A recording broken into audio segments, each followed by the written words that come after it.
Hello, and welcome to this episode of Criminal Mischief, the Art and Science of Crime Fiction. I'm D.P. Lyle. Today I want to talk about characters, series characters, standalone characters, and character arcs. I want to talk about the difference between a standalone character and a series character, and talk about do series characters have arcs? Do they change? Or do they remain the same throughout the series? Obviously, a lot of people, when they write their stories, they age their characters. Um, so a series that goes over 20 years, the character may go from 30 years old to 50 years old, and they age the character along with the stories. I don't do that, but many people do. And obviously, just by aging alone, there is going to be some change in the character, in their physical abilities, and this and in that. There's just going to be that. And so there is going to be some changes. But we're really talking about something more basic, the psychological makeup of the character, his emotional makeup. Are they fundamentally changed? Do their belief systems change? Do their wants and needs change? Do their fears change? How much does a character change, or should they change? And the difference between standalone and series characters. So let's just start. What is a character arc, and where does it come from, and how do you create that in your stories? And most importantly, do you even need one? Well, what it is and how it works and how you create it is actually fairly straightforward, because a character arc simply means that the change that the character goes through over the course of the story.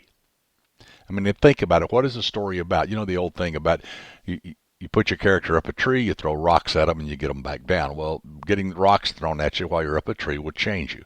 Okay, one way or the other, it will change you. So in the story, something happens, the inciting incident. The person's rocking along, they're living their normal life, and then something happens. Someone has dropped a rock into the pond, and they've created ripples. And this pushes the character's life off balance.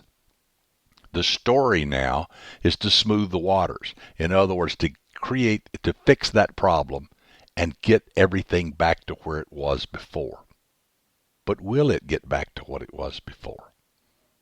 Maybe the milieu of the story, maybe all the people around it, maybe the solving of the crime and all that will put everybody back on an even keel.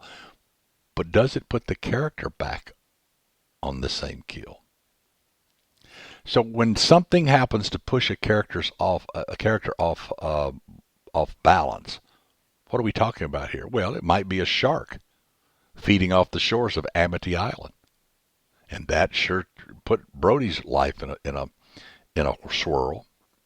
Or it might be two robots that show up babbling about some character named Obi-Wan Kenobi. Boy, that sure changed Luke's life. It might be a group of armed criminals coming in to take over a hotel in Key Largo. Oh, and by the way, there's an approaching hurricane. So you can see how all of these would change a character and cause them some stress that they have to respond to. And through their response, they become different, better or worse. It doesn't always have to be better. Take Brody, for instance, in Jaws. He lived on an island, but he didn't like water. He wouldn't go out in the water. He was terrified of the water. But what happened? The shark shows up and starts killing people. He's the chief of police. It's his job. So he has to put aside all of his fears and go out on the water to confront this shark. And of course, with one of the great secondary characters in all of movie making, Quint, he has to go out there and do his business. And he's changed. He's not the same person anymore. He now has found something within himself that he had never had before. So that's his character arc for that story. Think about Michael Corleone. Now, Michael in the Godfather series, he's the youngest brother. He's also the most normal brother. Fredo, we don't even count. Fredo's just out there. But Sonny, of course, wants to be the next Godfather. He's the oldest. And is being groomed for that role, kinda, even though he's a hothead. But Michael is off to the side. He's been in the military. He's been away from the family. He's not part of the family business. Now, you get the impression early on that his father sees something in Michael that he doesn't see in Sonny or Fredo, and that he knows that Michael's the one that should run the family, that he's the only one that has the smarts and the stability to do so. Fredo's scared of his shadow, and Sonny is just crazy and, comes in blazing. That he knows Michael is the one. But Michael doesn't know this. Michael doesn't want to have anything to do with the family business. But things change. There's an assassination attempt on his father, and Michael takes that personally. Now he steps into the business. He even sets up the plan to kill the New York cop that's corrupt, and Slotzo, the bad guy, who's going to try to take over the business, and who was probably the one that ordered the hit on his father. And so they set up the meeting to bury the hatchet, as it were. And of course, Michael kills both of them. Wow. Now, he's a soldier, been off to war. He's killed people, but not like this. Not like this. Not in a restaurant. Point blank, pull a gun, bang, bang, done. So Michael changed. And how did this transformation change him? That was the moment the change began. But then he ended up taking over the family, and so he became the Godfather. And in the process, he lost his soul. Because Michael went from this nice guy who didn't want to have anything to do with the family to an absolutely ruthless Godfather. What a character change. What an arc. But not for the positive. Michael went the other way. But that's a character arc, and that's great storytelling. Probably one of the greatest character arcs in the history of movie making. And we writers like to talk about movies because everybody saw the same movie. Everybody read a different book. Is Sarah Connor in the Terminator series. Wow. Now, if you look over the first two movies and see the Sarah in the beginning and the Sarah in the end, they're not even recognizable. Not even recognizable. She starts out as this 20-something, pretty blonde girl living in L.A., no real ambition. She's not going to night school. She's not even taking acting lessons like everybody in L.A. does. She's just working at the Burley Burger. And she's kind of not very good at it.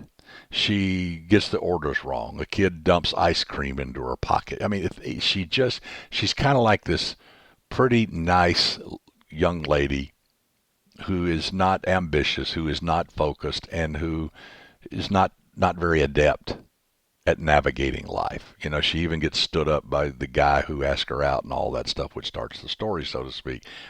All her coworkers like her, so she's a very likable person, and we like her. She's, very nice, very pleasant. But that's all we get. We get this kind of shallow, unambitious young lady who's just going through life. But, she's in her 20s, so why not? But then something happens.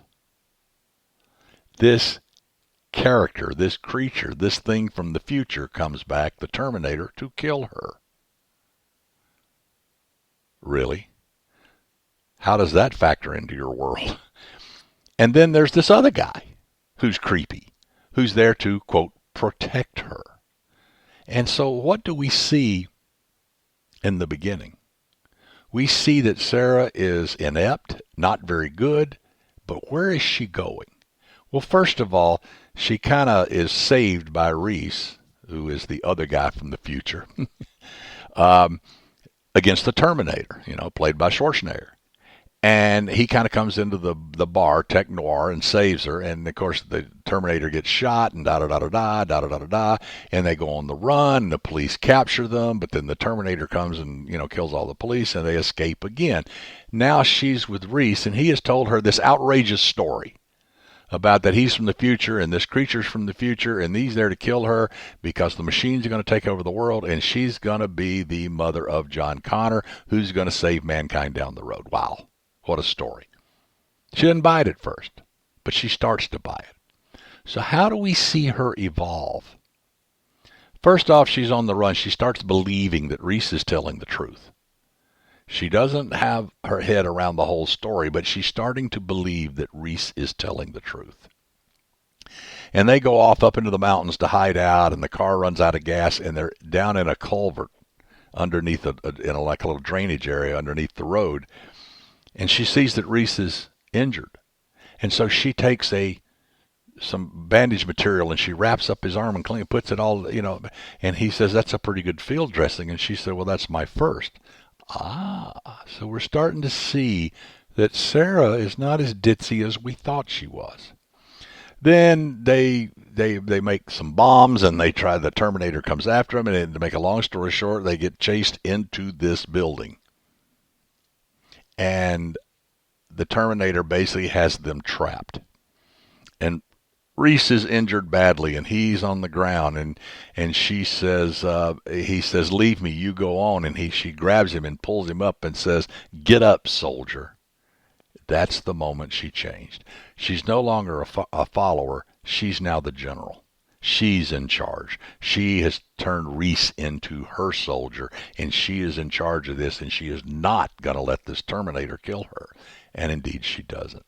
And then from there, now she knows. She's the only person on Earth that knows the story, that knows what's really coming, what's really going to happen. And so what does she do? She goes down to Mexico, hooks up with her friends down there, and becomes a full-on warrior, and comes back and blows up Cyberdyne and all this stuff. What a character arc. So we went from a ditzy 20-something girl to a full-on warrior that is going to save the world.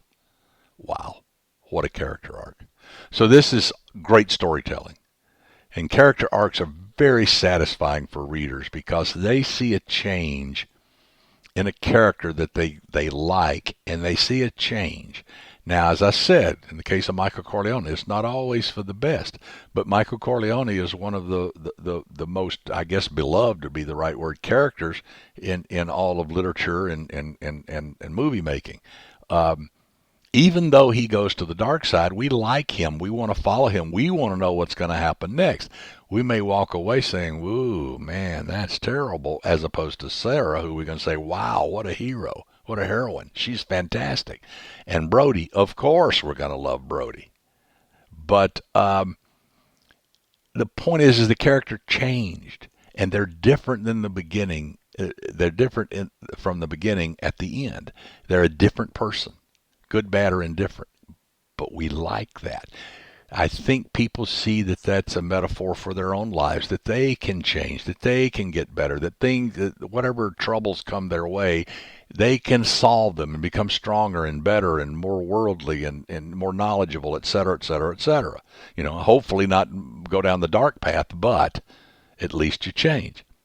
But let's talk about series characters. Should they change? Should they have an arc?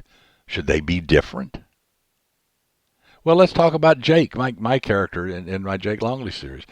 Jake doesn't really change much through the whole story. So all the series, there's 4 of them now, and 5 will be coming before long, probably next year. Jake is a lovable, nice guy. And he's a womanizer. He hangs around, and Jake's long-term relationship to him is 2 or 3 or 4 weeks. But then he meets Nicole, and he kind of falls in love with Nicole, and that changes everything. He becomes a one-woman guy, and that's a change for Jake. That's a change in his fundamental life structure and how he looks at the world. But it doesn't really change him deeply. It doesn't change everything else about him, that he's still kind of a slacker, and he still doesn't want to get involved in Ray's world, and he still doesn't want to be a PI, and he still doesn't want to take life seriously. He wants to hang out with Nicole and Pancake and friends and really just live life. Is that good or bad? Well, I think it's good, and let me give you some other examples that you're probably more familiar with. James Bond. Did James Bond change? Remember, he got married and his wife was killed, and he went through that trauma. But from beginning to end, and forget all the different characters that played him in the movies, I'm talking about the books, James Bond did not really change. James Bond had a 00 number. James Bond had a license to kill. James Bond worked for Her Majesty. and MI5 and MI6 and all the MIs and all that stuff. James Bond could make things happen. He was ruthless. He was down and dirty. If you read the books, much more so than the movies, he was skilled. He was clever. He was tough. And he did all those things, and he never changed. From the beginning to the end, he never really changed. He still believed in God and country, so to speak. He still believed in right and wrong, and he still believed that the end justified the means. He could do what's necessary, and he was very skilled at doing it, but he didn't change. Let's look at the modern day James Bond, or Shane, if you will. Jack Reacher. Lee Child's iconic character. Does Jack Reacher change? No. There's been 20-something books in that series, and he hasn't really changed. From Killing Floor all the way up to Blue Moon, you read all the stories. Jack Reacher's Jack Reacher. He is the stranger that comes into town like Shane. He confronts the bad guys. He goes to war with them. He wins, and he leaves, just with his toothbrush. He doesn't change. He doesn't have moral crises. He doesn't have fundamental changes in his worldview. Minor little things, of course.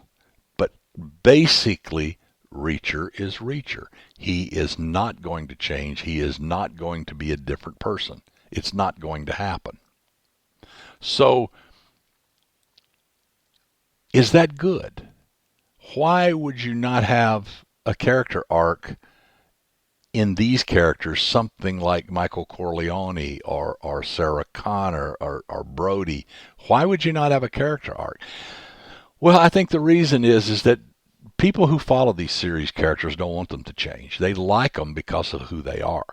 They like them because of how they view the world, how they approach the world, how they solve problems, what their skill set is, what their wants and needs and fears. They like them as they are. And if you had a major character arc in each story, by the time you got 10 stories in, 10 novels in, it wouldn't be the same person. It wouldn't be recognizable. Now, could you make that better? Sure. And there's writers that do that, sure. But in general, you don't want to change the iconic character into something that is different. Let's look at Dave Robichaux. James Lee Burke's creation, who I think is maybe one of the greatest characters ever created. And, of course, James Lee Burke is one of the greatest writers that ever lived. But Dave Robichaux, he does undergo some changes. He's married a couple of times, and one of his wives is killed. He's got a daughter. He's got, a three-legged raccoon. He was a homicide detective in New Orleans. He was an alcoholic. He lost his job. He ended up a private investigator. He has to keep Cleet out of trouble. He falls off the wagon. He tries to keep his chips clean, so that he can stay clean and sober, but he doesn't always accomplish that. And he has his own demons, and that's what makes him such a great character, because he's so rich and so broad and so deep, and there's so much to him. But if you follow through all of this, all of these stories, he's still basically Dave. He believes in right and wrong. He will break the law to get right and wrong and justice happen. He will confront amazing odds, usually governmental and mafioso and establishment bad guys. He doesn't care, because what's right is right and what's wrong is wrong, and he often takes the side of the little guy or girl. He almost always does, but he's not afraid to act. He's not afraid to take on anybody, and he never really changes in those basic beliefs and what he does.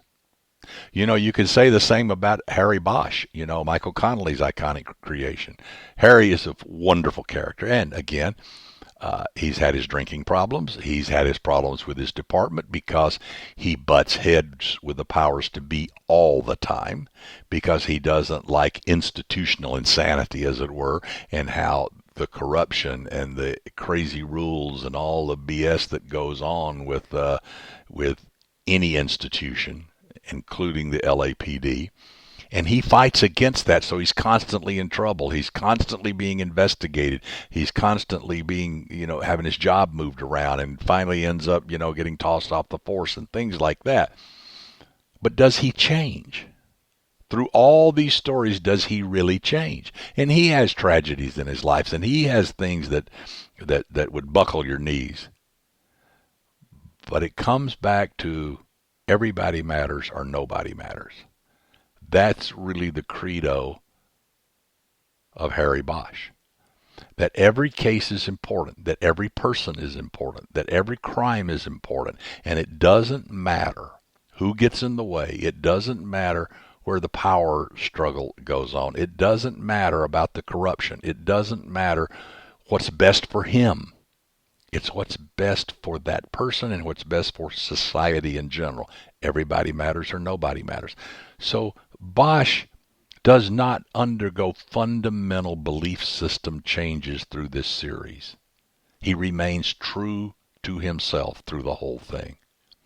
So, in summary, character arcs are great, and they really are satisfying, and they really help us see the world differently and see the effects of the world differently and how we may become better people by looking at how these people are changed, and how we may better handle adversity by seeing that there's light at the end of the tunnel. Because that's, in the end of the day, that's what reading is all about, is learning life lessons and having fun and being entertained and meeting great people. But in a series character, you're a little bit handcuffed in that. You can have changes. They can evolve. They can become better people, or they can become a little different. But they can't fundamentally change, because then you got a different character. And I don't think readers, if it's only going to be 2 or 3 books, fine. But if you're going to have a 20-book series or more, like Robichaux and Bosch and Reacher, if you're going to do that, you cannot have them fundamentally change in every story, because 20 books down the road, they will not be recognizable. So these aren't hard and fast rules. Remember, there are no rules in writing. Whatever works, works. But just think about all of this when you're writing your stories. I'm going to throw in one more little thing. Everybody starts a book, and they say, well, this is just going to be a one-off. It's going to be a standalone, and da-da-da-da-da-da-da. And so they create this character. Be careful. Be careful. Because whatever character you create, you're stuck with.